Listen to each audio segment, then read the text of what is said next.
Hi, my name is साहिबा और आज मैं तुम्हें कुछ ऐसी लाइफ से जुड़ी चीज़ें शेयर करना चाहती हूँ जो कभी तुमने शायद एक्सपीरियंस ना किया हो। जो मेरी एज के हैं उन्होंने शायद एक्सपीरियंस की हो, बट जो अभी स्कूल में हैं और 11th और 12th में हैं, जो कॉलेज के सपने देख रहे हैं, फ्यूचर में आगे बढ़ने के सपने देख रहे हैं, शायद उनके लिए न्यू मैसेज हो मेरी तरफ से।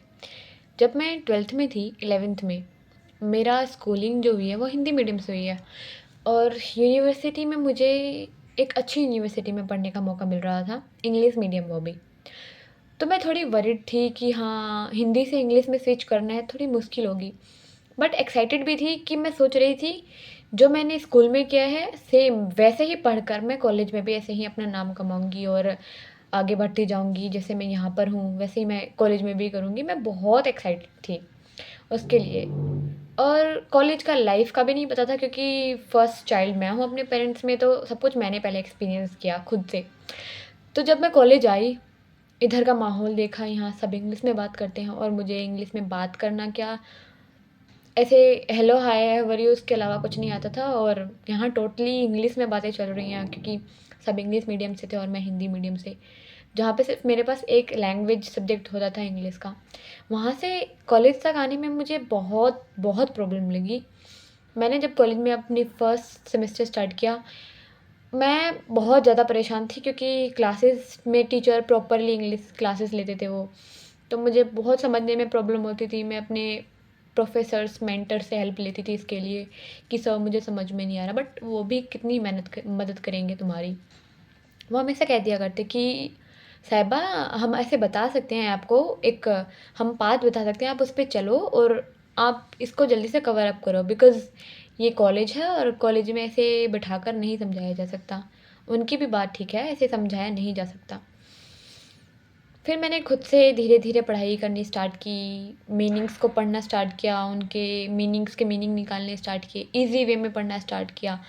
मतलब मैंने ऐसा पढ़ना स्टार्ट किया जिससे मैं सिर्फ अभी बैलेंस कर पाऊँ, क्योंकि मेरी आके हालत यहाँ पर ऐसी थी कि शायद मैं पास हो पाऊँ।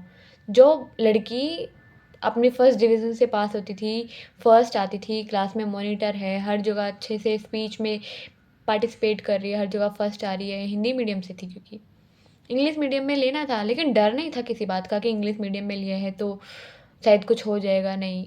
मुझे लगता था आजकल के ज़माने में इंग्लिश मीडियम ज़रूरी है क्योंकि ऐसा कल्चर बन गया है कि वेस्टर्न लैंग्वेज को ज़्यादा सपोर्ट कर रहे हैं, तो उस हिसाब से मैंने भी सोचा कि इंग्लिश में ही मुझे करना है।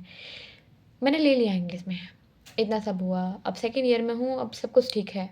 बट मेरी लाइफ में जो चेंज आए उसकी वजह से मुझे बहुत कुछ सीखने को मिला। लाइक अगर तुम अपनी लाइफ में सब कुछ अच्छा करते आ रहे हो, हर जगह अच्छे हो, तो लोग तुम्हें उसी तरीके से प्रिटेंड करते हैं। लाइक मैं स्कूल में बहुत अच्छी थी, पढ़ाई लिखाई में मॉनिटर थी, तो मेरे बहुत अनएक्सपेक्टेड फ्रेंड्स थे जिनका मुझे भी नहीं पता था कि मेरे कौन कौन फ्रेंड्स हैं।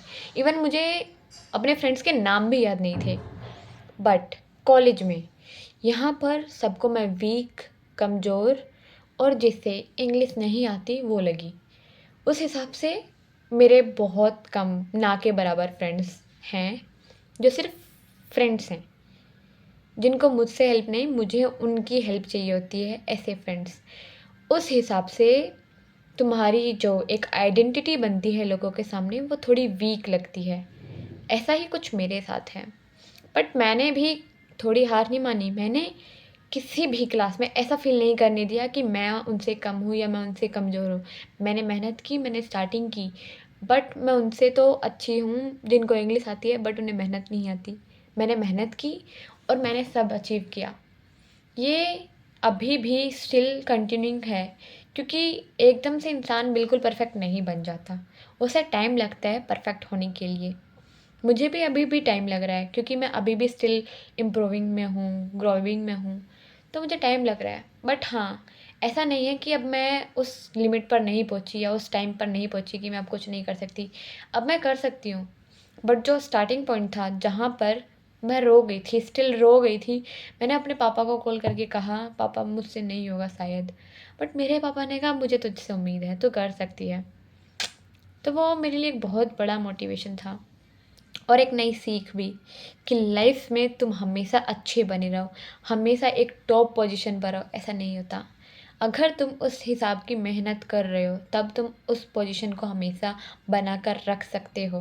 बट लाइफ में डाउन्स ज़रूर आने चाहिए, क्योंकि वो तुम्हें आगे के लिए और तैयार करते हैं नई तरीके से। क्योंकि मुझे कुछ नई तरीके लाइक इंग्लिश, कॉन्फिडेंस, स्पीकिंग, ये सब ज़रूरी था आगे बढ़ने के लिए, और वो मैंने सीख लिया। शायद मैं पहले सीख जाती तो अभी मैं और अच्छा ग्रोथ कर रही होती, बट अभी भी ज़्यादा टाइम नहीं हुआ, क्योंकि मैं सीख रही हूँ और सीखने की कोई उम्र नहीं होती। तो मैं मानती हूँ कि अगर आप किसी भी एज में कुछ सीख रहे हैं तो उससे अच्छी बात कुछ और नहीं हो सकती। इसलिए मैं अपनी ये मैसेज को रिकॉर्ड कर रही हूँ, ताकि कभी अगर आपको भी ऐसा फ़ील हो तो आप भी ऐसे ही लाइफ से जुड़ें। आप भी समझें कि हाँ, आप में किस चीज़ की कमी है जो आपको इम्प्रूव करनी चाहिए, ताकि आपको लगता है कि आगे आप जाकर ऐसा कुछ फ़ील ना करें जैसा मैंने किया। क्योंकि लाइफ बहुत जल्दी ग्रो कर जाती है, बहुत जल्दी बढ़ जाती है। ये मेरी लाइफ का सफ़र था Hindi medium to English medium, और काफ़ी अच्छा रहा, जिसे मैं अब बहुत अच्छे से जी रही हूँ। तो आई होप अगर आपको मेरी ये मैसेज पसंद आया हो तो प्लीज़ लाइक करें, कमेंट एंड शेयर भी करें, और कमेंट में मुझे बताएं कि आपको कैसा लगा। Thank you.